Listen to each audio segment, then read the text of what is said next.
Now, it needs an opportunity, but I had about a month's work about 3 months ago, and sick.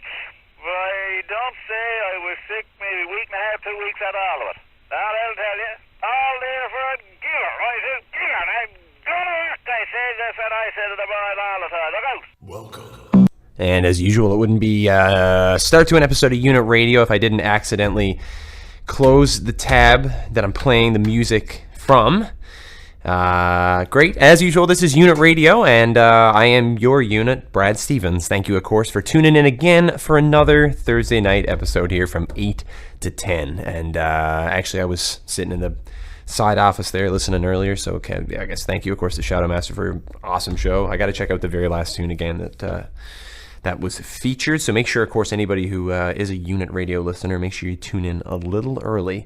And stick around a little bit later as well. At 10, we're going to have CHMR 3 with Rebecca Gladney. So you're not going to want to miss it. That's going to be a great show. And as for this one, hopefully this will be a great show. I'm coming in relatively underprepared. I've had a few days off. I've been taking some time just to use some vacation time and enjoy it. Finish off all the Christmas things and get all the last of my errands done. I got my winter tires put on. I'm the kind of person actually who's got their I've got the studded tires. I feel like actually this is only my second winter driving through this city, and I know a lot of people who've been driving here for years actually kind of seem to veer away from having winter tires. A lot of people seem to think that having studdeds might actually be more of a detriment here in the city, and I'm inclined to, it's definitely, I see the point for sure. You're not getting the full contact to the road. I don't know. I do drive with studdeds. I find alternatively, I mean, maybe my vehicle wouldn't sound like a tank for 4 to 5 months of the year, which I don't love, but I do feel kind of safe. I do feel like I'm driving something that's almost like a little weighed down, a little more. It's got a little more grip on the asphalt, as it were. And I hope you guys out there in Radio Land, of course, are having a good week. It has been, I guess, officially, at least for those of us living here in the Metro St. John's area, this is definitely the first, hopefully not of many, winter weeks for sure. We've definitely seen some, certainly not polar, but definitely some sub-zero temperatures. We saw some precipitation in the form of snow. More recently, I woke up this morning to some frost and had to let the car heat up. This is the first morning I've actually had to let my car heat up before I get in it to go for a drive and grab a little cup of joe. And that's too bad. It is the time of year, of course, so I guess admittedly we've got a lot more to look forward to. I don't know in the long range forecast if we've got anything coming up. I really hope not. To be honest, I did read, according to, I guess, if you want to believe the weather, is it the almanac? The almanac of weather of Canada or of I don't know, of Earth. The almanac supposedly says we're going to have a rough one. But I feel like the almanac says that a lot of years, and, it's a 50-50. But I did read more recently, I guess, that there's something, apparently, I guess in years previous we had what maybe some of you are familiar with as an El Nino, which of course, as Chris Farley taught us, is Spanish for the Nino. We're now apparently this year going to have a La Nina, and apparently the difference is while El Nino is kind of associated with warm fronts and a lot of like warmer, humid temperatures, La Nina apparently is kind of associated the opposite. So it's more dry. Apparently it is more cold temperatures. So what they've said is the way that it works is it does start from, say, the Pacific and working eastward. So for the west side of the country, and more specifically maybe even for the west side of the province possibly, they're going to be getting more snowfall and heavier snowfalls, whereas the more eastern side is going to get seemingly, presumably, cold temperatures, but less precipitation. So invest in your polar gloves, invest in a good scarf, a nice polar hat. Just dress like you're going skidooing every day, and you're going to be absolutely fine. And that's probably a lesson we could take to with ourselves, any day really in Newfoundland. The weather's not always super predictable. Generally speaking, I'm always kind of flying by the seat of my proverbial pants. And I've usually wearing multiple layers is very common. I know anybody I see, of course, that I work with, friends of mine, you're usually going to want to have some sort of, like an under base layer for sure. And you're definitely going to want to have, I usually have some sort of sweater or hoodie. I do have friends that go for a cardigan. I do love a good cardigan, but normally a cardigan for me will be the sweater. Some people will throw something on over the cardigan. If you've got, say, like the lightweight cotton, I'm a heavy kind of, I like a nice solid cardigan, like an evening cardigan, I'm not talking like an American Apparel cardigan, something with the thin material. I'm talking like a heavy, a knit. That'd be fun. I actually tried my hand at doing a little bit of knitting a little while ago. I've been doing a little bit of cross stitch. That's a different story, but I tried to do some crocheting. I think that's what it's called. It's a crocheting with the bigger needles and the big silver needles, and you're making you're doing the pattern. I was quite bad at it. It seemed so, not easy, but it seemed so almost like seamless once you get going. And I would watch people do it, and there seems to be no issue for anybody who's got a little bit of experience, but it in no way was something that I had any sort of natural knack for or any sort of natural talent. It was all just, I would get 3 loops in and something would go entirely wrong. And that was it. And it was fine, and I'd start over, and I usually have ideally somebody there to sort of guide me through.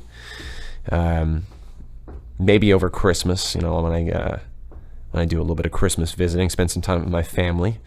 I know my mother, she's a good knitter, so I'll get her to show me some knitting techniques, maybe something a little bit easy. But it's cross stitch is what's really, cross stitch is captured my heart. It's the strangest thing. I had no idea it would be something that I might even possibly be good at, and yet it's very easy. It's very fun too. It's not as time consuming, or it doesn't seem to be as time consuming as actually knitting something as intricate like a pair of mittens or a scarf.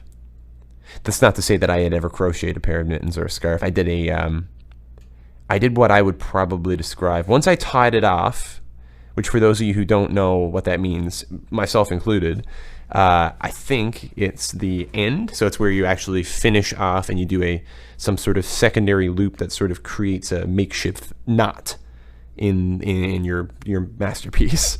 And what I had created looked to be a small diamond-ish shape, so it's about as big as the palm of your hand. That I guess was intended to be, first it was going to be a hat, and then I said, no, a hat's going to be way too hard. Then I said, well, maybe I'll do a scarf, because at least it's straight and long, and that'd be easy. I don't have to do any sort of like sizing or curves, which is apparently, I guess, the really tricky part when you're doing things like hats or gloves. It's got to be really tricky for you to actually make the sizing work so that you're making it, it's the point where you're actually counting stitches, I guess, is the idea. And the problem with me is I just kind of wanted to keep sewing until the sewing was done. So I figured I would do a scarf, because that's kind of what a scarf is you just, as long as you've got the dimensions, and truthfully with a scarf, you only have to have one dimension, because as you know, with any shape, there is both length and height. So when you lay the scarf on the ground, say, from the beginning on the left all the way over, laid down to the right, it doesn't have to be a certain length. I mean, it can be, and patterns will probably encourage a certain length, but, as long as you've got that sort of height, so it's like may I say it's a foot wide, and then it's folded over, but then how long is it? Doesn't matter, irrelevant. That can be adjusted for if you have someone who's taller. I might need depending on how I tie it, or how I wear it, or what I wear it with, might need a different make of scarf. I don't even know what they would recommend, what's the recommended scarf length for someone of my height. So recommend a scarf for tall people. Let's see if this is something. Hey, actually, look at this. How long should a scarf be when knitting? There we go. All right, now we're fine. Now we're cooking. Okay. So you want to go, it says here, from tip to tip. Oh, okay. All right, that makes sense. So all right, so my wingspan is the same as my height. So all right, so I'm going, so if my wingspan is the same as my height, if I hold my arm, I'm actually holding my arms out right now while I'm in studio. So from fingertip to fingertip, 6 feet, 6'1", whatever. That would be my scarf. Okay. All right, rule of scarf. the more you know. Listen, I hope you're learning out there in Radio Land with me, because this is like an adventure every time. I'm going to play a song. We got to take a little quick break. Stick around while I am on the topic of things that are very useful to tall people. I want to talk to you guys about shirt stays. And for those of you who don't know what a shirt stay is, much like myself, I had no idea what I was getting myself into with a shirt stay. And a shirt stay is essentially, I'm going to tease you. That's your radio tease. Let me just say it's going to revolutionize the way that I get dressed. It's going to revolutionize the way that I look in public. We'll take you out with a quick song. This is Unit Radio. Again, I'm Brad Stevens. We'll be here till 10 p.m. Stick around. CHMR 3 up at 10 p.m. with Rebecca Gladney. And we've got a quick break. And here's a tune. One of my favorites is from My Morning Jacket. I don't know where they're based out of. I kind of feel like it must be the northeastern United States. This is off of their early release, Z, Wordless Chorus. Stick around. Unit Radio. Felt my pocket vibrate. That means I just got tagged in a post on Facebook. And I got tagged by the immeasurable, is that a word? Kyle King. And Kyle's joining us here again on Unit Radio. I'm Brad Stevens. Thank you, Kyle. I appreciate it. No problem, man. How serendipitous. I was actually walking down the road the other night, last night actually, more specifically. That's how underprepared I am for the show. And I ended up running into Kyle, and I said, I got the show tomorrow night. And I said, how long are you in town? And he said, I'm free tomorrow night. That's a kind of go-getter I like here on this radio show. So that's awesome. It's really good to see you. Back into St. John's for a little while, gracing our city. Yep, for a little while. I got a few weeks off. That's nice. And working a little bit in December and then off again for another while. So it's amazing. Yeah, and that's good, and it's nice to get a little bit of a breather in the winter, I guess. Is this like a downtime for you in your industry, or is it? There's no downtime. Yeah, it's work. Yeah. When the working's good. No, that's fair, and I mean I understand. Yeah, I mean it's definitely busy for a lot of people. It's been mayhem getting around lately. I don't know if you've noticed an increase in traffic since your last foray in St. John's, but certainly seems to be more. Not really. I'm going to be honest. I just bought a new car 2 or 3 days ago. So traffic doesn't bother me because, my exhaust isn't hanging off of this car anymore. And yeah, I remember the last time you were here, actually. That was just when you had the incident with the exhaust on your last... Yes, I believe that was the day of or something. Yeah, it might have been. At least day of or day after, for sure, because I know we were talking about how... I had just seen the photo of it being... I think it was... Did you tie it up? Was it? Well, the muffler was dragging behind me. I was on the Outer Ring Road. And, there was a guy, I came off on Allendale. Sure. And there was a guy like 300 meters, give or take, up ahead of me. And he turned and looked behind and just watched me go by. And I was like, I got to deal with this. I'm not very handy, but I happen to have probably a 10-foot length of that yellow nylon, I guess it would be, rope in my trunk. Is it the bungee stuff or just the rope? Just the rope. Braided rope. Okay, yeah. Right on. So I know what you're talking about. You buy it it's in the wrapped up tall bushels of rope or. Yeah. So basically my only goal there was to secure the muffler to my car and not have the rope melt or burn off. So which is exactly my thought, actually. It's kind of hot, and I assume that's definitely not made out of an inflammable material. I think inflammable means flammable, if The Simpsons has taught me anything. No, you're right, absolutely. Wait, so if inflammable means flammable, does flammable also mean flammable, or does flammable mean inflammable? I think we're going to get into the issue semantics. With literally here. We are literally going to get into that. We're going to literally get into literally. But I was really concerned about that. I saw that and I was like, okay, that's legitimately dangerous. But the fact that you actually were able to honestly fasten it in a manner that, I mean, much longer did you drive the vehicle? Another couple of months at least. Well, I drove it another week or so, and then I parked it for a month and a half to go away for work. Okay, fair enough. And I left it at my girlfriend's place. I just knocked something over. That's okay. It's I'm sure it's fun. Yeah, left it at my girlfriend's place. That's why it was drove there. It back to my place. I'm trying to sell it. Well, it's not up on Kijiji yet. But okay. Yeah, if anybody wants a not great car that is a bit of a fixer-upper, keep an eye out tomorrow. Yeah, for anybody out there who happens maybe to be a trader, if you're one of those people who likes to, I don't know, invest in. I think this is a lamp. I don't know. But it doesn't have anything in it. It's like an empty lamp. It looked like it should hold candy, but there is a light bulb in it. It kind of actually is like a candy bowl. It has the feet like one of those newspaper stands that you'd have, where it just kind of has the little singular. Looks like postmodern paper mache. It looks like something that you would land on the moon, like today. Like, I don't know. It's really... What is it made of? Is it plastic? Feels Felt? plasticky. Yeah, it is kind of... It's like vinyl, or... I was gonna say nylon and vinyl. So it's Vylon. Vylon. Right. Yeah. Man, I'm good. I'm good at speaking. I've been on vacation, so I like completely flaked out on actually planning or writing or getting anything done. You know, the only plan that I had for tonight was What? Nice. Kyle. Right on top, Kyle with capital letter, and underneath it is month before Christmas. That's the only promise that I'm going to make to you here tonight on Unit Radio, folks. We are.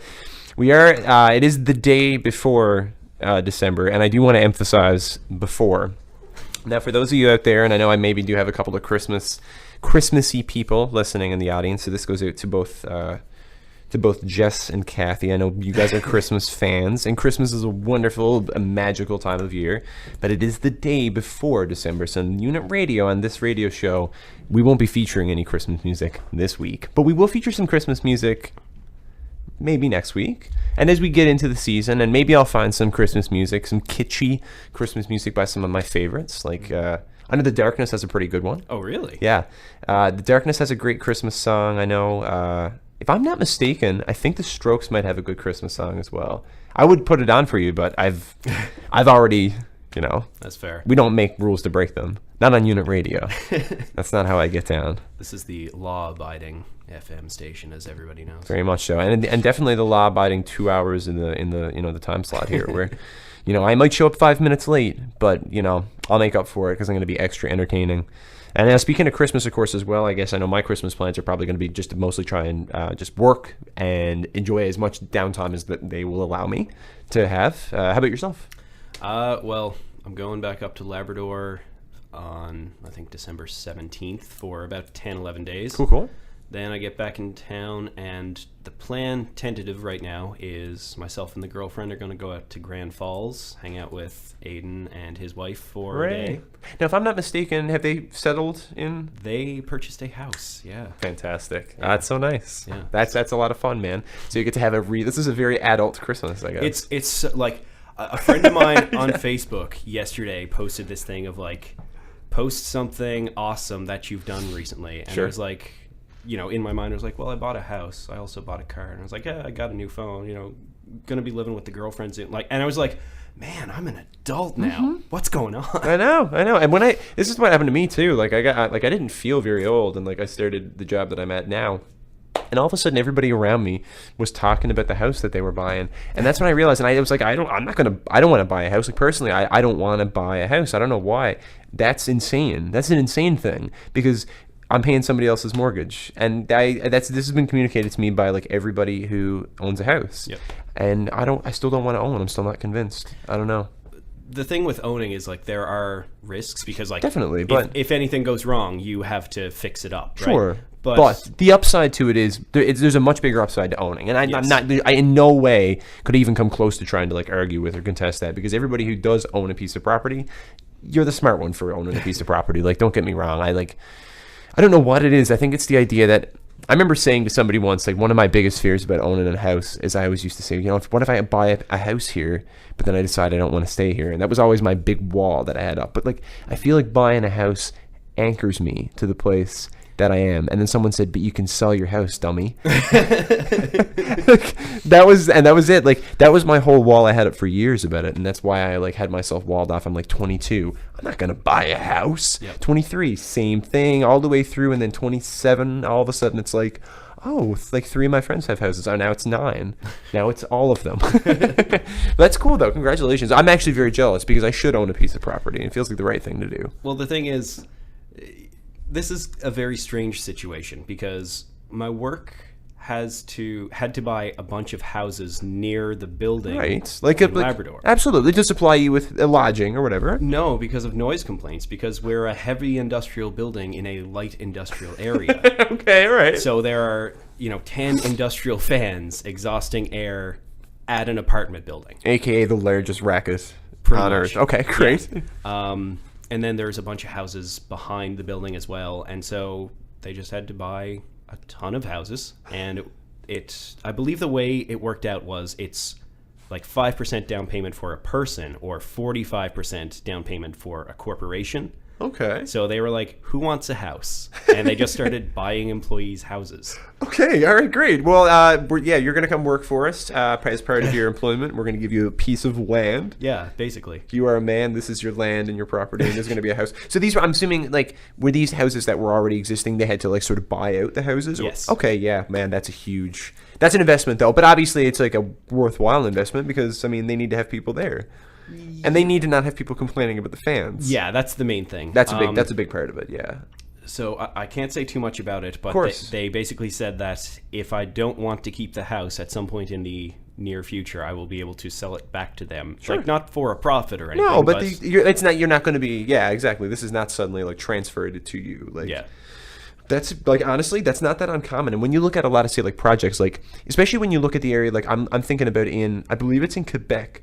There was a community, I think, called Shefferville years ago. Yes. So yeah, and like there's still people that live in Shefferville, but there was a little small piece just about, I think it's like 20 minutes outside of Shefferville. So if you're taking the highway and you leave, let's say you leave from where it's Labrador and you're driving in, you go past Fermont, you're on your way towards the Baie-Comeau area, kind of on that sort of highway. There used to be a little small spot where there was a lot of construction, and I guess they were doing, I think it was logging. There was a lot of geology work out there, especially, and there still is to a degree. But there was a spot there where you can drive through now, and there was a whole community that was set up, like a temporary town. Okay. And you can see where there was actually a street plan, and all the street plan is still there, so you can drive through this town. All the signs have been removed, so there's no stop signs or none of the pre-existing things that would have been there. And all the locations are obviously gridded off, as in this was where House A was, House B. And they were all just temporary homes carted in by a truck. And then when the project was over, that company came and carted all those houses off.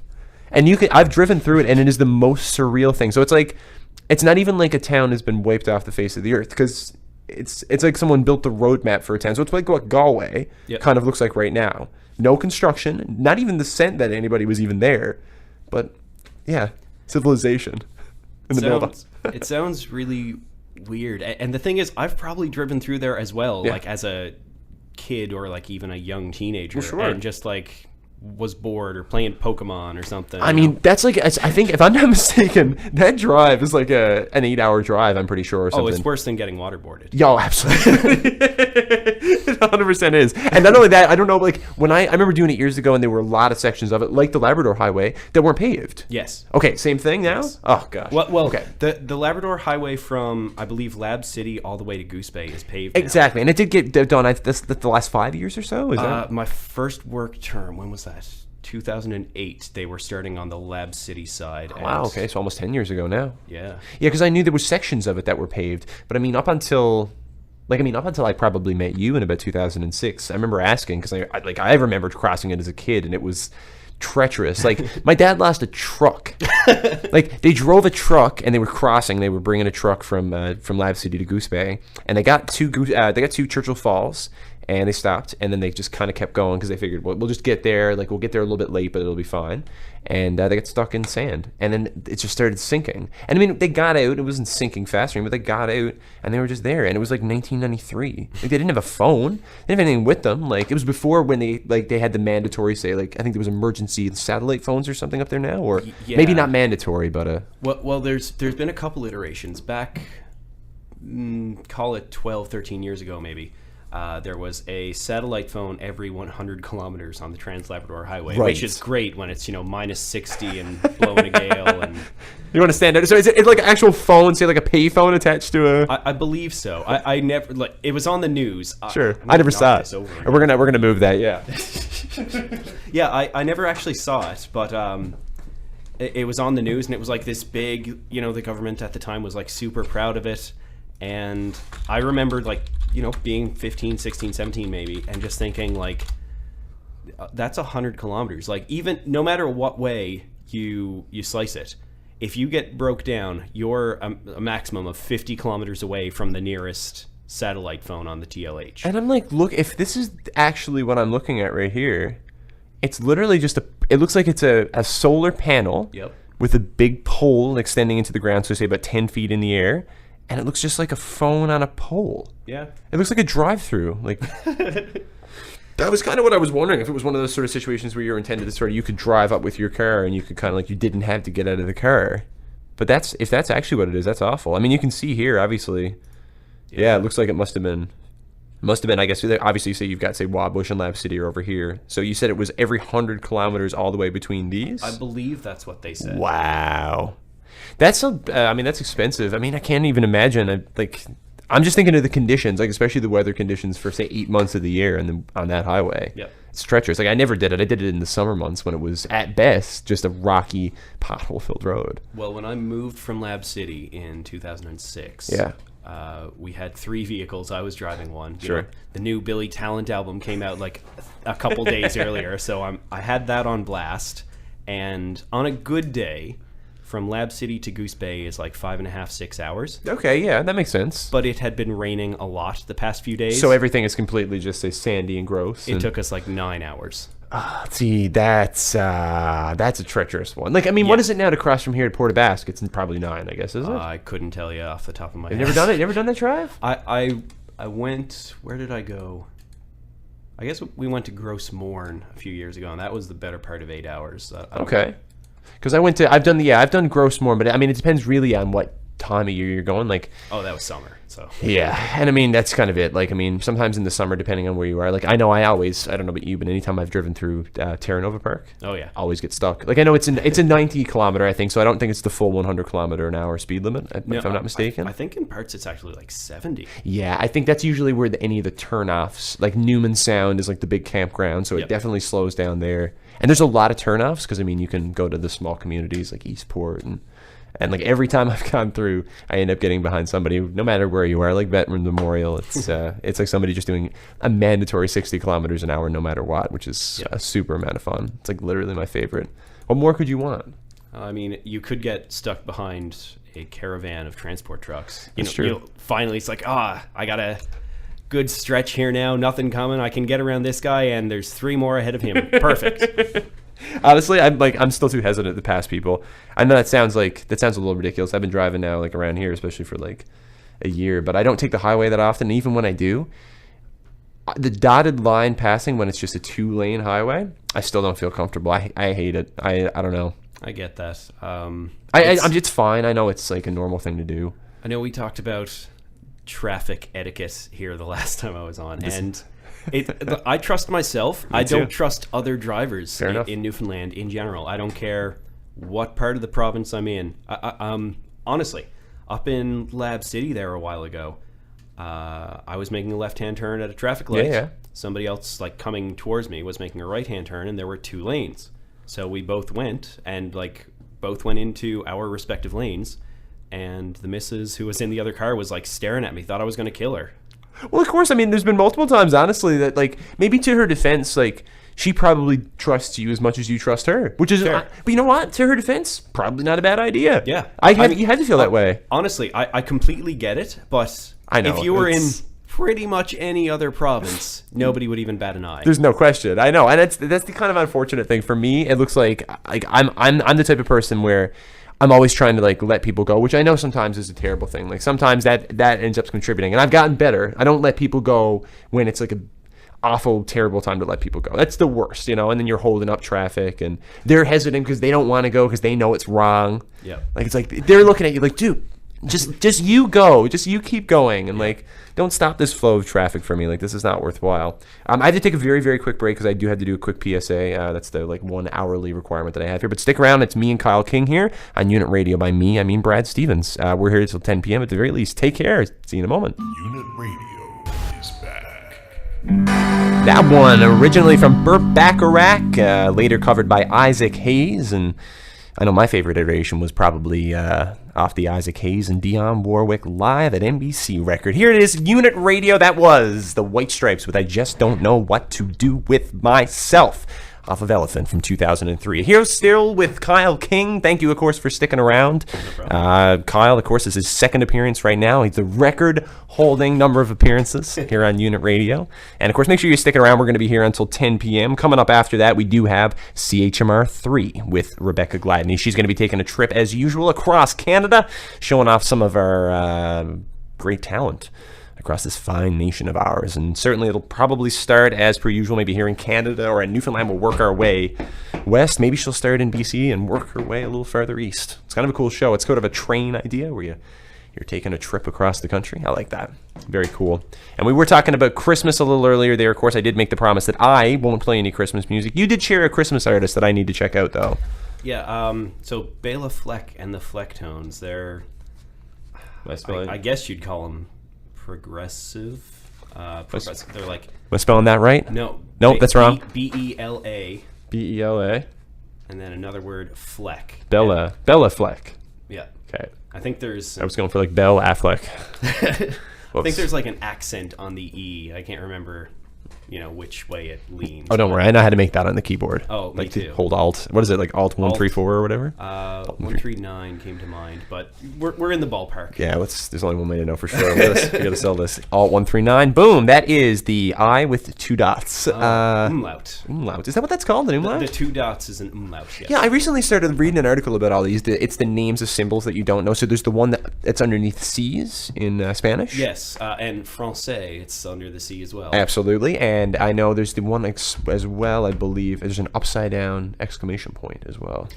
Yes, that's like a Spanish language. Absolutely. I don't know what the actual use of it is, They use it at the beginning of a sentence to indicate it is an exclamation. They also have an upside down question mark that they use at the beginning of a sentence to indicate that the sentence is a question. I did not know that. And I usually see it when it's usually like a singular word, too, as well, which I guess that makes sense. It would be just a singular exclamation. And it's not even really a name for it. It's just upside down question mark or upside down. I thought there was going to be like a cool name like circumflex or accent aigu. The Terabang is probably my favorite. What are we looking for here? We get a spelling on this one? T-E-R-A, maybe R-R-A-B-A-N-G. It's a combination of an exclamation mark and a question mark in a single character. Terabang? Sounds like some sort of, I found some sort of like roller bar. No, I think it's Terabang. Maybe that's not what it is. What does it do exactly?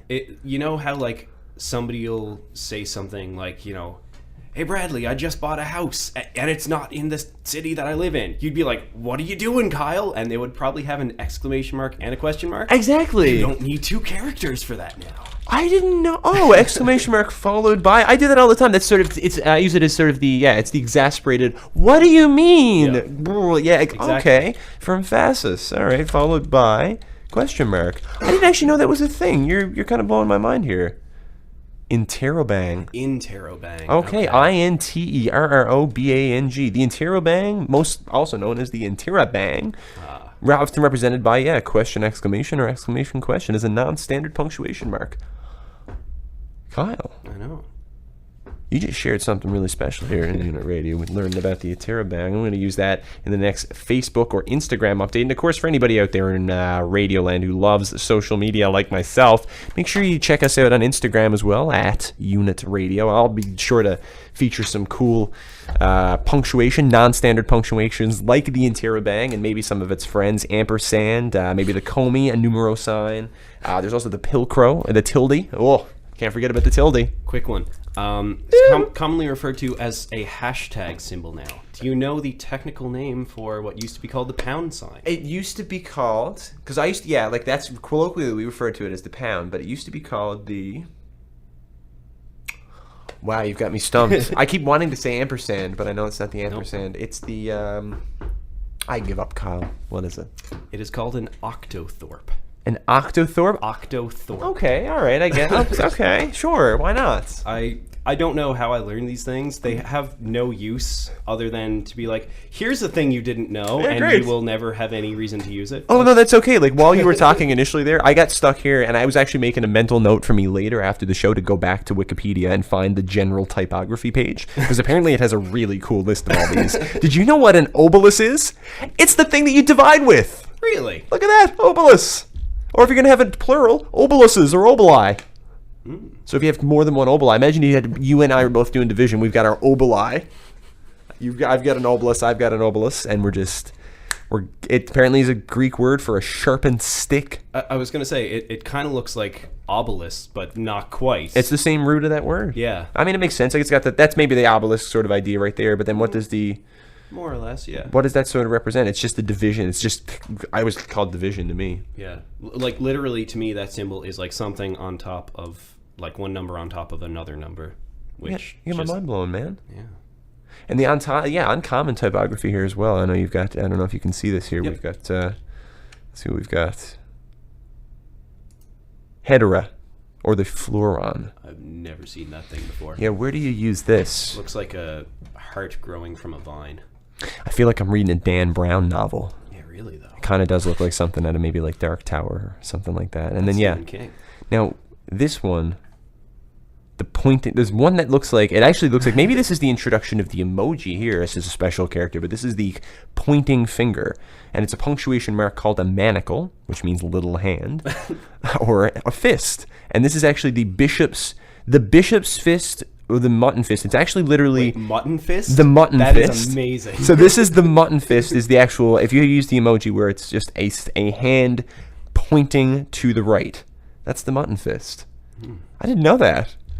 You're blowing my mind here. This is uncommon typography. I don't know about you guys, but I don't know about you, but I love a good Wikipedia hole. See, I probably wouldn't get into this by myself, but you're really into it, and so I'm kind of enjoying it. Well, you know what? I did come to Memorial and do an English degree, and I'll be danged if I didn't take away a little tiny bit of it. And I happen to have a small interest in some parts of the English language. Like I did a little bit with the Dictionary of Newfoundland English here. That was one of my MUSEPs that I did. It was a little like job that I did where I was taking cards out of like a big long drawer that you pull out. And basically what would happen is this older gentleman, he would go to a small community and he would hear someone use a word. And it would be, this might be, say, like I would say the word Greece. And you would say the word Greece, but I'm from a different community as you. So when I use Greece, it's different than when you use Greece. Yep. But then it could be different from your neighbor down the road. So he documented all the different usages of every single word in the English language around Newfoundland and whether or not they were used colloquially differently based on being from the southern shore versus from the northern peninsula. There's a word, you wild. might know it. I can't remember what it is, but it basically means like window shopping, and it sounds kind of dirty, but it isn't. Window shopping? Yeah, like a Newfoundlandese. Is it having a gawk? No. Like I know I would say I was having a gawk, and I don't know if G-A-W-K is gawk. An actual, like, I don't know, it sounds like it's like a Britishism almost, like a gawk. Yeah. Now I'm looking it up and it's coming up here, so it's a gawk to stare or openly or stupidly. So, I mean, that's kind of, but I know, like, I don't, what, so it's a window shopping. Yeah. I'm going to look this up. Yeah, no, I almost feel like I want to find this too. It's like a window shopping. Newfoundlandese window shopping. Yeah, and I mean, for anybody who doesn't know as well, the Dictionary of Newfoundland English actually did come out of Memorial University here as well. Like, for anybody who, I believe, if I'm not mistaken, wants to just stop by, it's on the 3rd floor, I believe, of the Arts and Administration building, in the older part of the building. And make sure, for anybody who is doing an English degree out there, my best recommendation to you really would be to try, if possible, to get yourself out there and to actually try to do a MUSEP. It was definitely some of the most rewarding time that I spent. I made some of the best friends that I made at MUN. And I say that coming from a faculty where English wasn't necessarily a close-knit faculty. I don't know what it was like for sciences, but for me, we didn't end up intermingling as much as I would have hoped. What ended up happening for us in English and for some arts programs, it's so competitive you almost don't end up socializing. I saw a lot of faculties like political science where their bashes were great, their parties were great. Biology and science, earth sciences was insane. The Alexander Murray Club had some of the coolest mixers that I went to. They had one of the nicest formals that I went to. It was so nice. I couldn't believe the amount of money that their society got together because they had such good fundraisers. Whereas I was in English, yep. And we had one room that was the mess room with a couch on it that you weren't allowed in, and if you weren't cool. And it was like high school all over again. I only say that because I wasn't cool. If otherwise, I'd be talking about being like, English ruled. I loved English. It's funny though because like neither one of us was the quintessential cool kid in high school, but like point by point, our resumes were pretty impressive. Like we were both in bands. We both had a lot of friends, like a wide circle sort of thing. But we weren't the popular crowd, By no stretch of the imagination at any point in my life have I ever been able to even consider myself the cool person, or have ever been able to think about what I'm doing as being cool. It's like, that's just not who I am, and it's always been that way. And it's not to say, like, again, I'm the same as you, exactly. We've always been involved in things that would be considered to be very traditionally awesome, man. Like, Yeah. People always seem to think it's really cool that I was in a band. Yeah. Nobody wants to be like me though. No, I don't want. I wouldn't want to be like me. I wouldn't- I'm just going on through. I'm taking it day by day here and just hoping to pray and something happens. But I mean, that's the truth. It is weird. I never considered myself cool. But as I got a little older, the things like that I did that for me were hobbies. Because I mean, like I don't know, like we had a small music scene where I was growing up, and I know in Lab City when you grew up, there was definitely a small music scene as well. There was like a couple of dozen bands maybe. Well, the thing is, around about grade 8, 9 is when people started getting into the band scene. So then Fair. you had, like in the summer, you'd have people coming back from post-secondary. So the band scene would go from maybe like 5 or 6 bands with a total of 20 people, spread throughout. And in the summer, there'd be like maybe a dozen or more bands. But the total number of people would only go up by like, 10, 15. I think a lot of small scenes. I don't know. Maybe that's an East Coast thing because I've noticed it in every band scene that I've been in around here. So from where I came from and then coming into St. John's, I've always said, yeah, I feel like, actually my guest last week, Josh, said it. He said bands in St. John's are almost like a spark. And I felt that way, but bands that I grew up with, and maybe you could probably like relate to this, where a band would come in and just as you were kind of getting comfortable with that band and you like them, that band might go defunct, but 2 of those band members were then going to go on to start another band together. Or there was already maybe these 2 people were in a band together here, but then when they were in a band together over here and they were playing completely different instruments, and it was a totally different genre of music. Well, the first band I was in was basically a Yellow Card cover band called Bow and Plectrum, because you play a violin with a bow, you play a guitar with a plectrum, and we knew the fancy words, so obviously we're the cool kids. Yeah, and I think that was a 5-piece band, and from that we took, I played guitar, the other guitarist, the violin player, and the drummer, or someone else from that. And we started a ska band then, a 7-piece ska band. Which is the one I remember hearing about, actually. Yeah. I think I probably heard some of your songs. We didn't actually write any originals. Well, our singer wrote one original, but we never actually got to perform it, long story short. Great. Wow, okay. Yeah. That's pretty useful. We were working on it, and then the end of the school year happened, and we just everybody went their separate ways. Yeah, and I never got back to Lab City for the summer after that. And then the year after that, other people weren't there, and so it just disbanded. Yeah. I mean, it happens, and that happens especially when you're young. I know it happened to me. We had a band all through high school, but at the end of grade 12, as soon as we were all moving to St. John's, we were all coming in here, but we were doing different things. We had classes to go to, and it was different. We didn't know what St. John's was going to be like, and so we didn't keep playing. It was odd. It was weird. One thing that always sticks out in my mind is so Aiden was my roommate in res, and he had a ton of band stickers on his mini fridge. He did. And you, or probably might have been Josh, gave him a Kung Fu grip sticker. You guys had 500 Kung Fu grip stickers. Yeah, and so if memory serves, that band never even played a show. No, I don't know if it was ever actually a thing. I know Kung Fu grip was a thing in sticker form for sure. Did I ever see a Kung Fu grip show? I think Kung Fu grip might have played one song at a Battle of the Bands. Okay. Maybe. In 2005. Which I don't know if that really counts as being a band. They had stickers. I've been in bands for years and we didn't have stickers. And I keep walking around campus now every once in a while and on a bench somewhere. They still exist? There's a Kung Fu grip sticker every once in a while. Behind there'll be a garbage can and I'll walk around it and on the other side just under the rim. Kung Fu grip. It's unbelievable. They just put them in all the right spots. I don't know if there was one particular night I think that everybody went out and was just bombing campus for some reason with these bumper stickers. I don't There's got to be a statute of limitations. This guy is out of the province. You're not even going to find him. He's got 2 Instagrams and you're not going to find him. Sorry, go ahead. No, I was just going to say, I don't really remember, it's Christmas, everybody takes some stickers. It was nothing like that. It was just Josh walking around have a Kung Fu grip sticker. You want a Kung Fu grip sticker? Take one. And again, what is Kung Fu grip also? I don't know. It in my mind, I picture either some guy doing some sort of martial arts with a drumstick in his hand.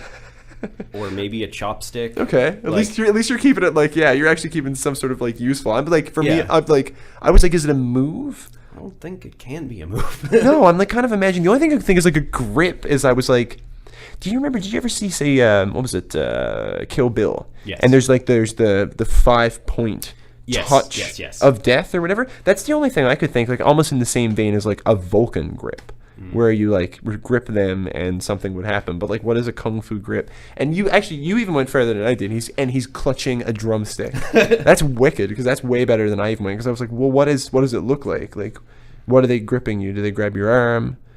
So I mean, like, you could put somebody in a headlock. That's a great kung fu grip. Was it kung fu? No. Is it a good grip though? Yeah, it's a good grip. Absolutely. I mean, if you get into like a sanctioned kung fu fight and you get somebody in a headlock, I would give that, like, with an asterisk by it, a kung fu grip. I don't know about you, but I generally try to stay away from any sanctioned. If it's just any sort of sanctioned fights, I generally like. Joe Rogan's gonna come out and wipe the floor with both of us at the same time. Yeah, I don't think I'm not the guy you want to put the money on. I'm not going for money. I'm like, I don't call out people for title fights. It's not my game. I'm not that guy. This is why I'm never gonna make it in UFC. It's why I'm never gonna get into this MMA mixed martial art kind of thing. Like, it's not possible for me, because I'm just not the type of guy to call anybody out. I'm not the kind of guy to challenge anybody, because I would do it, and the second I did it, you know how sometimes you talk a big talk and then it's like somebody kicked you in the stomach immediately after, and you're just like, I can't do this. I can't do this thing that I've challenged everyone around me to be able to do. And you've made the promise, you've signed the check that you can no longer cash. The stickers are in the mail. Stickers are in the mail. That letter is registered. It's waiting at the post office for your pickup. Okay? And that's the problem. The problem with me is it would be the instant regret the moment that I did it. So my first moment at the microphone, they'd give me the mic, and I'd be doing cutting my first promo, and I'd be feeling super, like, be getting jazzed up, and I'd be bouncing, feeling the light on my feet. Because I'm a featherweight. Like, let's get real. I'm definitely like a featherweight, or is it welterweight? What's even below that? Light featherweight? Do I look like the guy who knows divisions in me too. fights? All right, so you and me both. All right, so whatever's the lowest one, below that, the amateur one of that, whatever you do to get into that, that's where I am. And I'm bouncing, I'm light on my feet, I'm keeping it cool, and I call somebody out. I call out the biggest, toughest guy that I can see, and immediately I get on the next plane out of that city. I change my name, I leave the country, I am gone. I am DB Cooper. I'm out. It's over. Okay. Where in the world is Bradley Stevens? Where in the world is Bradley Stevens? Where do you think DB Cooper went? Do you know the story of DB Cooper? I don't. I'm familiar with the name, but that's it. So DB Cooper was a guy who years ago, there was a plane hijacking years ago. So it was, I think, in the 70s, if I'm not mistaken. And what had happened is, it was with Boeing. Here we go. So the hijacking of a Boeing 727 in Washington in November 24th. Also just passing the anniversary there, 1971. Happy anniversary, DB. What happened on Northwest Orient Airlines Flight 305 on November 24th, 1971 was apparently a man who they have identified as DB Cooper, and this is the composite sketch that they've done of this gentleman. He actually used knowledge that was virtually unique to the CIA, got on a plane, apprehended $1 million, and escaped via parachute from the plane. He has never been found, and neither has anything, the money, any evidence of him ever existing, ever been recovered. I should really look up names that I know, because there's a lot of interesting stories. There really is, yeah. Hidden behind those names. This one in particular was one that always kind of caught me. And, on that note as well, for something, if you ever wanted to check it out, and I'll recommend it to the Unit Radio listeners as well, if you like those kind of off the beat and trail sort of stories, there's a great podcast that I'll go ahead and give a little shout out to here as well, and I'll recommend it to you. It's called The Dollop. So The Dollop is two gentlemen, one of which will write a very intricate, detailed story of something that happened in history that you have probably no idea about. It's a very obscure story, but it's an absolutely incredible, outlandish, unbelievable story. So one I know I heard, without giving too much away, was the story of 5-cent beer night in Cleveland. So in Cleveland, Ohio, back in the 70s, they had a baseball game, and they decided, we're going to have 5-cent beer night. Which sounds like a great idea, right? No. Yeah, exactly. I didn't even take retrospect to figure that out. That's like almost like 5-cent beer night went so bad that we, by our generation 10 years later, humanity actually evolved to be like, I just had to look at Colin and say 5-cent beer, and he went, no, like that actually came from, it was so primal. That just came out of you like, no. And that's how I felt when I heard it. But they did it, and they had a 5-cent beer night, and things got a little wacky. Things went a little kooky. Yeah, I can imagine. Yeah, it was a great time. So, I mean, there's stories like that where they kind of intricately tell the story, and he gets to tell it to his friend, who's a comedian, who has no idea what the story is about or what's about to happen. They're really very, very interesting, funny stories, and I'll toss that one at you. That sounds like a great combination of like a storyteller and just as the story's going on, the comedian's like dropping in jokes left, right. That's literally what it is. They actually start improving, actually. They go back and forth, and they'll start kind of like doing an improv of the scenario that they're talking about. So I know one was about a really dumb baseball player named, what was his name? The Rube. And the Rube, he was one of the greatest pitchers of all time back in the day. So he was pitching around the same time as, say, I believe it was at the time when Mickey Mantle was still playing. Okay. And apparently he just happened to be someone like Mickey Mantle. Obviously was a great player, but he happened to be someone who just had the slight edge on him somehow, which was almost unheard of at that time. It was like somebody being able to strike out Babe Ruth. Yeah. Well, actually, Babe Ruth struck out a lot. He did, I know, but when he hit it, oh boy. But when he slugged it, but this guy, the Rube, he just happened to be just one of the most useless people on earth. So I mean, apparently he would get distracted by fire trucks, and he would chase fire trucks out of the stadium in the middle of the game. Yeah. So apparently, like, other teams would call the fire department, make calls, and get the fire trucks to drive around the building, and he would run off the field chasing fire trucks. Yeah. So the Rube. So yeah, like there's a lot of stories like that I highly gotta recommend. Yeah. So the Dollop, for anybody out there looking for a new podcast, you got one to recommend? I was just gonna say, like, the only podcasts I really listen to are the Joe Rogan Experience, which great is one. Fantastic. Basically, it's like, if you don't know who Joe Rogan is, he's the color commentator for UFC. Yeah. He does a lot of their promo events. He does a lot of. Is he still doing like the full commentary, like say JR style? And yeah, the slobber knocker type of comment. That's awesome. But like, he's a very black cool. belt in some sort of martial arts. He said I think he's been doing Taekwondo. I think he said since he was a kid. Yeah. Yeah. There's one of them for sure. He said he was doing it since he was little. Yeah. So he knows what he's talking about. Absolutely. But he mostly just does the color commentary. That's unbelievable, honestly. He's also a very well-known stand-up comedian. He has probably like 5-ish specials on Netflix. At least, yeah.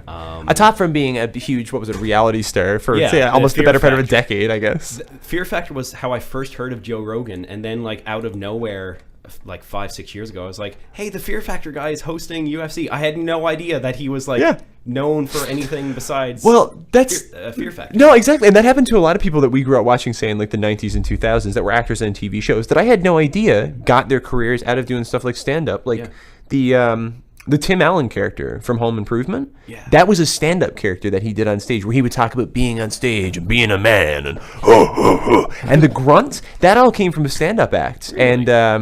And also, here's a good Tim Allen story. Did you know Tim Allen was arrested years ago for trafficking cocaine? He sure was. And that's a good one. That's my favorite. That's one of my favorite Tim Allen stories. I didn't learn that till years later, like well into adulthood. I feel like that.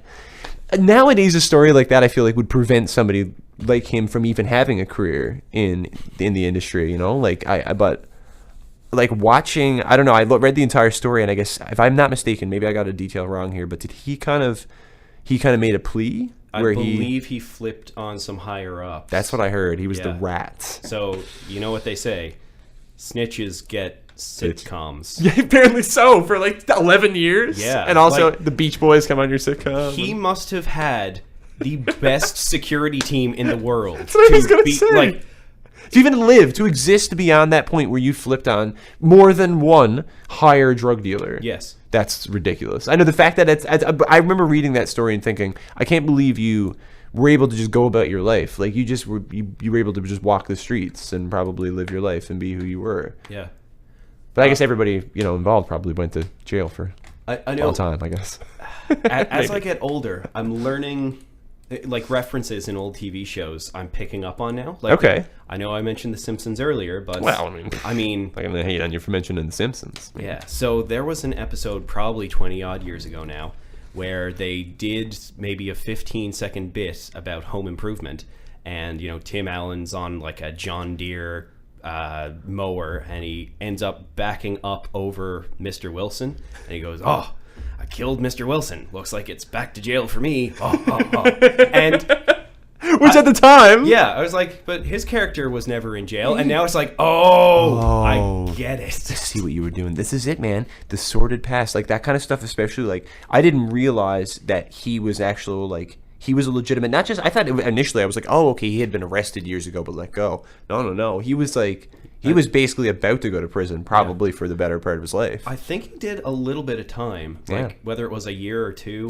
or during the trial, probably it was time served. I'd say probably. That's kind of like that's unbelievable. Home Improvement, though, yeah, get yourself a sitcom. You know, just it's fine. I did love Home Improvement. I can't even hate. It was one of my favorite of the '90s sitcoms. That would have been a great thing to have in the plea deal, huh? Like, yeah, we're not going to do any sort of protective custody. In fact, you're going to give him a primetime sitcom. Get his talent agent in here. We need to negotiate. Yeah, we're going to need better terms and conditions for this plea bargain to get you out of prison. And then and you're going to have to do a mandatory 9 seasons with a man standing behind a fence. You can only see the upper half of his face. And he has 2, first names. Wilson. We got to take a really quick break here on Unit Radio. Stick around, of course. Again, my name is Brad Stevens. You're listening to Kyle King, guest here in studio with us again. And stick around because we'll be here till 10 o'clock. Blue. Unit Radio is back. That's it. Sort of like high or low ground. We're coming on back. Sorry about that. Here we got Unit Radio. And I'm here with Kyle King. Again, I'm Brad Stevens. Thank you again to Kyle for sticking around. Glad to do it. That, of course, was Plants and Animals off their first record, Park Avenue, and that was Fairy Dance. That one, actually, we're going to send that one out to Kathy Finn Pike for a very, very happy 30th birthday. I hope you're having a great day out there today, hanging out with Jess, and I hope you guys had a fun little boogie to that song. And more importantly than anything, we were digging a little bit into the D.B. Cooper earlier, and of course I want to send anybody down the D.B. Cooper rabbit hole, because that's a Wikipedia hole. Look how many suspects there are. Wow. Yeah, it's bad, and they've never caught the guy, but I don't want to spoil it. But yeah, welcome back again to Unit Radio. We are kicking off into the last half hour here. Thank you to anybody who has stuck around, and make sure, of course, if you do want to catch up, look for us at, I guess it's Unit Radio on Instagram, of course, and then there's the YouTube page, but I don't know what it actually is. I tried to say it was youtube.com/unitradio. I don't think that's right, but I know you can find the shows. If you look for Unit Radio Brad Stevens, you can't find it. That's not you. That's me, though, right there. Oh, there it is. Yep, Unit Radio, all caps. Not that it matters. No, I got to get myself like a better domain. I feel like maybe I've got to buy I got to go to one of those domain buying things. Is that what you do? And you buy a redirect? For YouTube, I wouldn't really worry about that. Can I get a cooler net handle? Something better than just, I don't know. Let me think on it. Because right now it's this set of characters, and that's much harder to read. You should be able to sign in and edit the channel name. That's what I got to do then. Yeah. Edit channel name. That's the problem, because I've come here a few times and I've said I really want people to check it out. And I wasn't actually until I was made aware actually by one of our listeners out of New Brunswick, John. John was trying to find us on YouTube and couldn't find any of the episodes. Now, it is all available, everything right up to episode 10 last week. We had Josh and Bob stop into the studio. Thanks again to both of them for taking some time. I do have a little quick hit that I put up as well. I started doing these here in studio. I've just come in and I've just been sitting in studio and talking and recording myself. Yeah, I know. It's weird. It's not recommended. I'm not doing it tonight, but it is a thing that you can do. I want to try to get at you folks and make sure that I'm making myself in Unit Radio as a brand or as a show as available as possible. And maybe we'll start doing some offline episodes. I've thought about doing maybe a few just like podcast style, where either I come in here and you can pre-record and do it with the mics, here at CHMR, or we could do something where I've thought about maybe even renting some mics from a store, like maybe doing something up to Long McQuaid and getting some microphones, plugging them into my little recorder I have, and maybe just doing it off the board. I did a couple episodes of the Hump Day podcast. You did? Is that the one with Gary, I believe? With Gary, yeah. Yeah, absolutely. We live recorded them at The Local, which was like a Tuesday night comedy show, and I did listen to one actually right after a show. It was a live one you guys did immediately after, and well, that's the way they all were. Basically, it was stand up for. Originally, they wanted to get have a full night of stand up, so like 2 hours more or less. Gotcha. And it's on Torbay Road, and like not all the comics have access to, and it's kind of like most people go to downtown or like the Munn area for if they're going out. So getting comics to The Local was difficult at times, and getting a crowd who knew that comedy was happening there was also difficult at times. So eventually we decided, like, we'll have 3 comics. We'll have, Okay. like, the host and, like, An opener, 2 other acts. say 2 basically. features and and your closer. All right, And then fair. we do, like, an hour-long podcast. Okay. And that was fun for the most part, but it was, like, heckle mania. There was one guy, I can't So do remember. people like actually heckling the podcast, the live podcast? They heckled before the show, during the show, and during the podcast. And, like, there was one episode, Gary actually called it Hecklemania, because not even 30 seconds into the podcast, we're talking to a guy who was heckling throughout everybody's act. And it got to the point where, like, he are you familiar with the Dunning-Kruger effect, real quick? I'm not. Okay, so I highly recommend everybody who's listening to this right now look up the Dunning-Kruger effect, because it will explain comments on, like, CBC articles on Facebook and VOCM articles. It's basically, Okay. you can feel free to read it there if you want. Well, I mean, if we've got, say, if we've got the Coles Notes edition here, in the Okay. field of psychology, the Dunning-Kruger effect is a cognitive bias wherein people of lower ability suffer from illusory superiority, mistakenly assessing their cognitive ability as greater than it is. Yes. Yeah. So what that means essentially is, I have absolutely no knowledge about plumbing, me personally, right? Sure. It's just a bit of pipes. What else can there be to it? Okay, all right. That is a great example of the Dunning-Kruger effect. I gotcha. I understand. Okay, yeah. There can't be anything complicated to run the store. Sure, anybody could run a store. Exactly. Jeez, any moron could run a store. Exactly. I Right. see this in every aspect of my life, to be honest Yes. with you. I had no idea. This is actually a thing. When I realized that was a well-documented thing, the world made sense to me. Absolutely. Like, anytime I used to, on Facebook or, like, any news website, I'd say to myself, don't read the comments now, Kyle. You've got too much self-respect. You're better than that. And invariably, I would look into the abyss, Sure, and the like- abyss would look back at me. There's something tempting about it. It's You just want to see how bad it can get. I right? know, that's what it is. I said the same I- thing about Trump running for president, though, and look what happened. Yeah. I said, there's a part of me that goes, what would it be like if I wondered what it would be like. I started to imagine. I almost feel like I metamorphosized, maybe me and other people like me, like through some sort of like just evil magic. Hive mind. Yeah, evil hive mind of magic. We all got together and somehow we elected Donald Trump by exploring the darkness of our own minds, and the darkness looked back. The darkness looks back again pretty often. It's a dark thing to. Ugh. Well, that's yeah. I mean, I understand. That's I too am no stranger to looking into the darkness like that. That's kind of fun.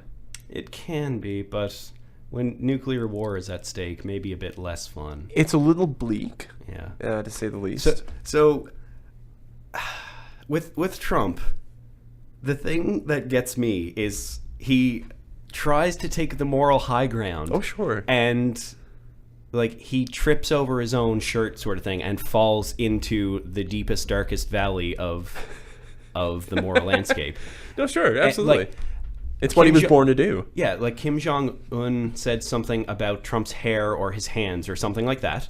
And Trump responded by saying, I would never call him short and fat. Like, you literally just did it. That's like, I know, it's the ultimate, it's what you call one of those backhanded, sort of very well-crafted, I to watch the two of them interact and to realize that you're actually not watching toddlers. Like, it is, honestly, like, Yeah. it's a little sad. It's, I yeah, mean, it's like you want to take them apart and go, you have to go over there for 5 minutes and you have to go over there. Yeah. And then you can be world leaders again. Do you remember when it used to be clever and when they would say things and you'd be like, what a well-crafted burn, because I know what you're saying. Yeah. I hear what you said, but I know what you said. Yes. Yeah. There's no subtlety to. No. Well, I wouldn't call him fat and stupid like he is, like the big fat stupid head that he is. But it's kind of incredible. What a life we're getting to live right now. We get to see things derail. Where did it all go wrong?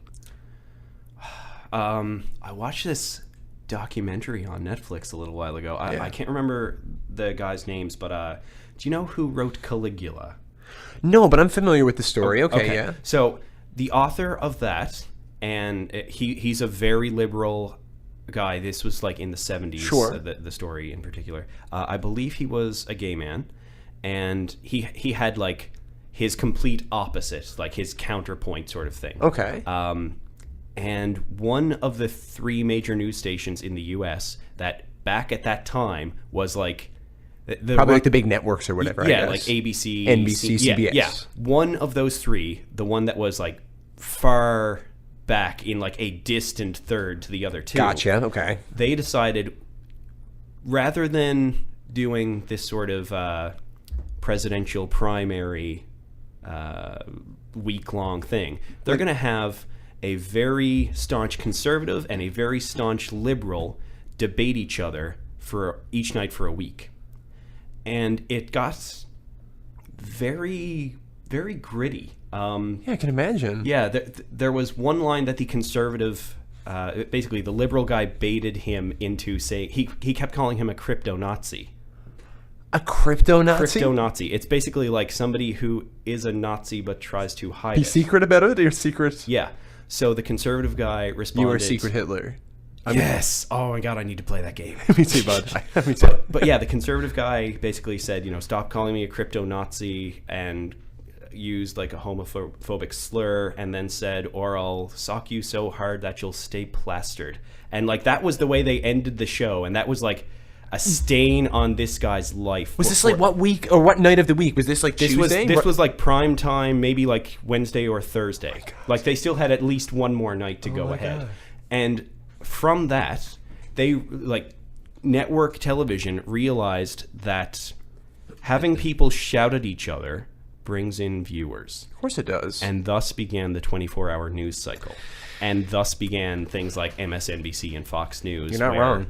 They just had like they feign investigative journalism, but like I'm liberal leaning. Sure. And MSNBC is very liberal leaning. Certainly. And Fox News is very conservative leaning. Absolutely.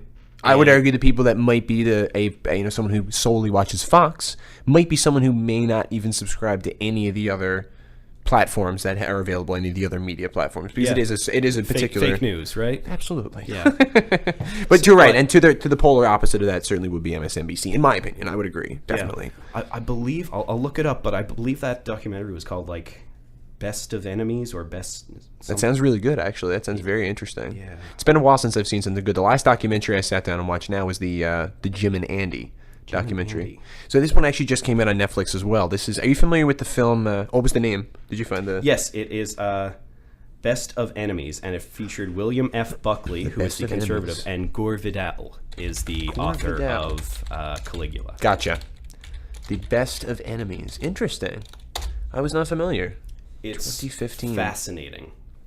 All right, for anybody out there looking, Noam Chomsky as well. For anybody out there, of course, looking for an amazing documentary. Yeah, Best of Enemies. This one on Netflix, you said? That's where I found it. I'm assuming it's still up there. I watched it 6 months, a year ago. Fair. Well, to that point, I had a Netflix original that just came out. This one, are you familiar with The Man on the Moon? It's a 1999 Jim Carrey film. Oh, yes, okay. Right, so it's about Andy Kaufman, who was a comedian, Yes. very off-the-beaten-path comedian, anti-comedy. So they made a documentary that came out. It's about an hour to an hour and a half long. That's kind of an exploration of what became of Jim Carrey on the set of that movie. So they wanted to do what was essentially called an EPK, which is an electronic press kit, which is, I guess, what you would watch as a behind-the-scenes on a DVD. Okay. And I guess back then, it was before DVDs. It was 98, I guess. So this was Roughly, yeah. those things were just kind of coming in. But they were starting to make the behind-the-scenes documentaries. What was happening on set, though, was that Jim Carrey had sort of become Andy Kaufman. So he went into method acting mode, where he was both Andy Kaufman and Tony Clifton, and would interchangeably appear on set as one another, and refuse to be acknowledged as Andy. Would refer to Jim, my apologies, as a third person that he didn't know. So the director was trying to interact with Jim, and he would say, I don't know, where is Jim? I'm Andy. I'm Andy Kaufman. I'm here. What do you want me to do?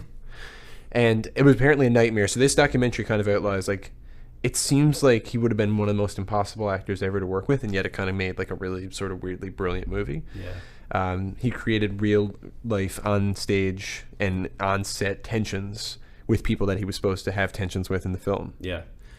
It was insanity. I was watching and thinking, like, method acting is one thing to itself, but you had to watch the film. I have to recommend it, man. Jim and Andy, The Great Beyond. I'll definitely check that out.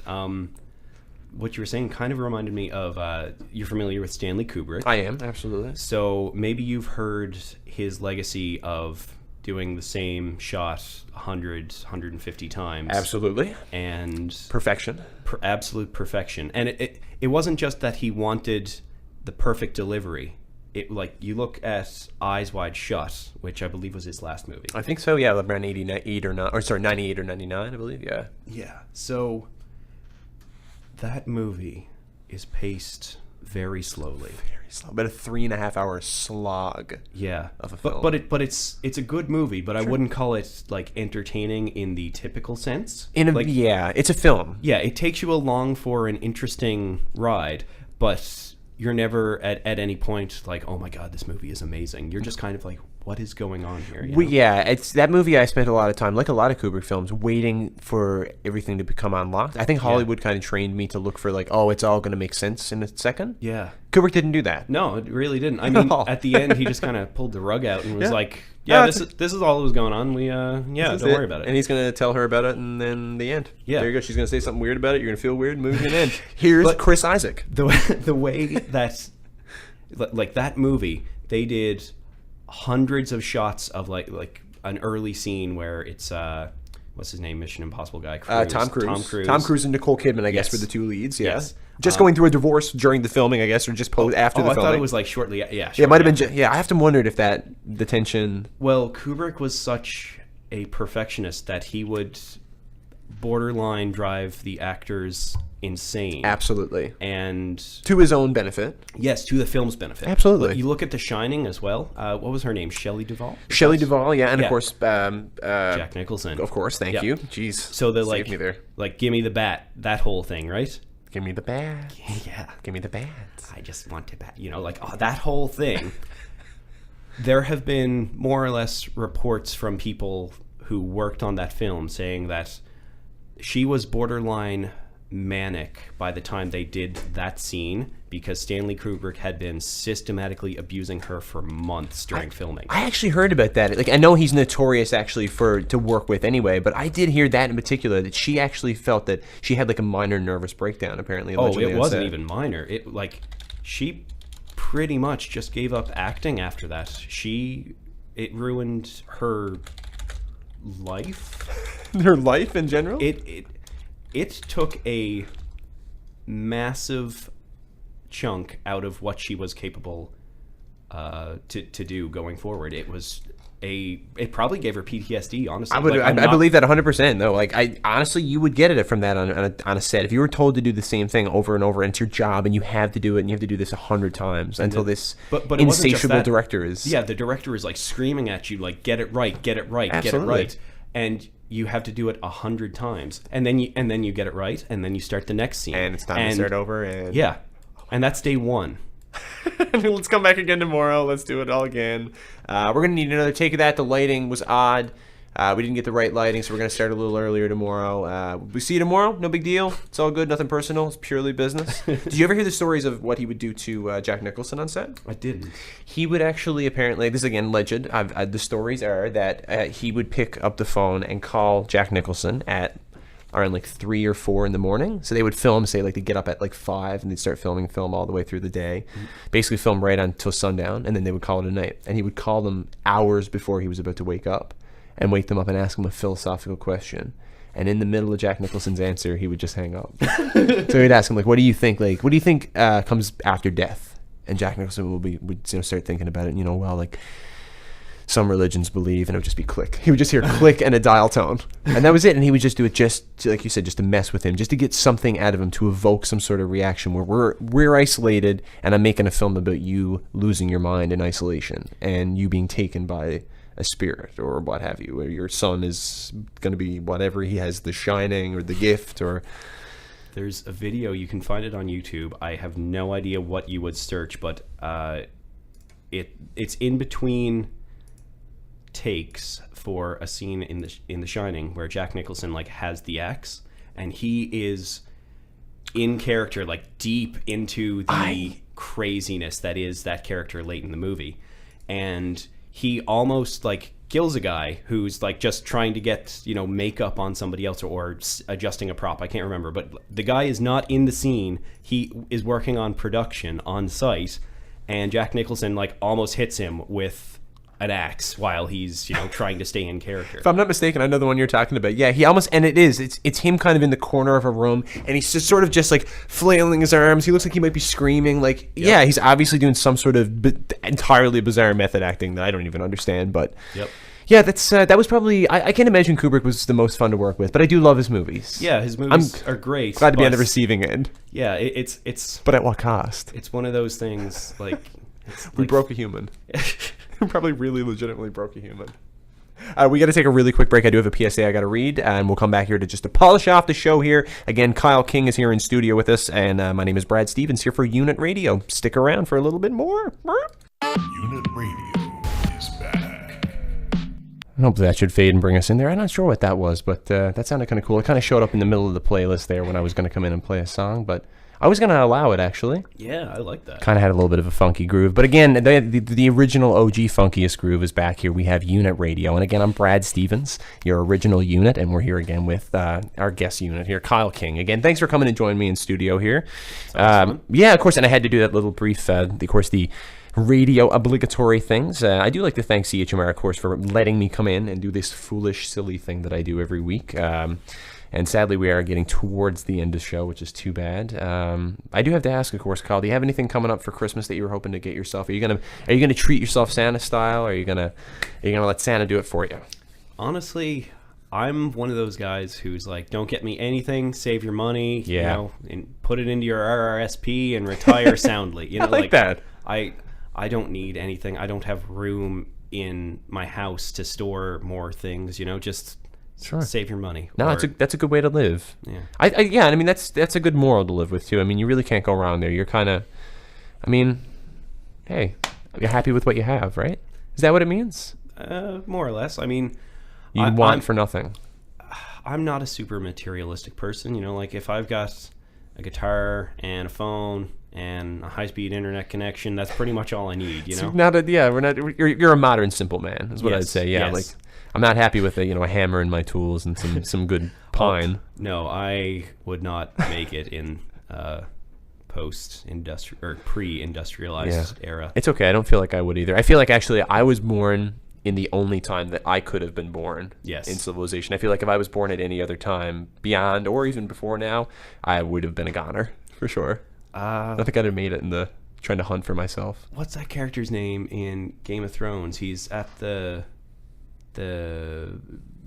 he's like in the libraries now of the great church. Oh, is this the guy he's now doing the research? Him and his lady. Yeah. What's his name? You and I are him. Okay. All right. Yeah. That's all right. That's kind of where I am. Yeah. Yep. I feel like Samwell Tarly. Samwell, you're correct. Yes. Yeah, he's the one who's uncovering the smaller mysteries, or some of maybe even the larger mysteries. Spoiler alert, by the way, if you're not up to date. Caught up there. Yeah, it's okay. Hopefully you tuned out the second you heard the word Game of Thrones there. You should know better at this point. We're between seasons, so there's nothing left to spoil. If you're not caught up, that's on you. Well, I mean, HBO has their online stuff that is 3 years behind. That's true. Intentionally, so I apologize to people using that service. That's right. They don't have a better Canadian alternative yet, do they? No. It's depressing. I don't torrent or stream anything. Like, to me personally, and like I don't begrudge anyone else who does it, but to me, I can afford to not have to do that, so I like buying and giving back to the artists and stuff like that. Absolutely. But like Game of Thrones, I went out of my way, like tried a ton of ways to get access to HBO for, $15-20 a month. Because I'm going to watch one show for 10 weeks a year. There's no way I'm paying like $120 a month to watch that one show. They don't understand the amount of money they could make off of, I mean, here in Canada, I know they look at us. The problem is this is it. It's an American company looking at Canada as being a small market. Like, we're basically like the 51st state to a lot of corporations. We really are. That's the truth. Like, we have a smaller population than California. Absolutely. We have a smaller population in some, I think actually, the eastern part of, or I say the top three, say biggest cities in Canada don't have as many people as New York City. Yeah. Which is incredible. You know, like this is just the country we live in. It's just we live in what's considered a small market. It's not necessarily a small market, but by the standards of one of the biggest industrial countries on earth, it's small shoes. You know what I'm saying? Yes. Sadly, Kyle, I do have to wrap it up here. We're getting into the last 5 minutes. I'm going to bring us out here with the tune. Kyle, you're the man. Are you going to come back again sometime for us? Anytime. I'd love to have you back, and I'm sure the listening audience out there would love to have you back. Make sure, of course, if you are a stand-up comedy fan, make sure you keep your eyes peeled, because Kyle does like to grace some of the stages here. I know normally there's, say, what we have, Tuesday nights are usually done at Bitters, I believe. Yes. Yeah, that's, of course, hosted by the usually done room run by Mr. Lindsey Barron. Yep. And I know that Lindsey Barron's going to be doing the new Val Ha Ha nights. Yes. Wednesday nights. It used to be $5 comedy, and before that it was Comedy Up Your Farce. Absolutely. So if you're a fan of any of those brands, of course, have been down to check out, make sure you catch that. And of course, as always, we still got, of course, Jokes at John's, I believe, on Thursdays. Jokes at John's, and I believe it's like once every month or two they have Jokes at Jane's. Jokes at Jane's. I've missed the Jokes at Jane's last month, but I did hear it was a great time. I've been out of town for both of them, sadly, but like all of the female comics in town are hilarious. Absolutely hysterical. So, yeah, I know. It's like there's some of the most incredible talent. Like it's really like it's a breadth of talent. It's nuts. Yeah. So get out if you are a fan. If you've never checked it out, there's always time. Make sure you get out to check out at least one event to bring us out there. I've got my arm. Look how far I had to reach my arm to reach that mouse. I got to get a mouse extension or a new arm. Thank you again for sticking around for Unit Radio. We're going to take it out here with some Sam Roberts. This is Paranoid off his first record, We Were Born in a Flame. Again, Kyle, thanks for coming in. This was Kyle King. I'm Brad Stevens. And this has been Unit Radio. We'll see you again next week, Thursday, from 8 to 10 p.m. Until then, take care. Whoop!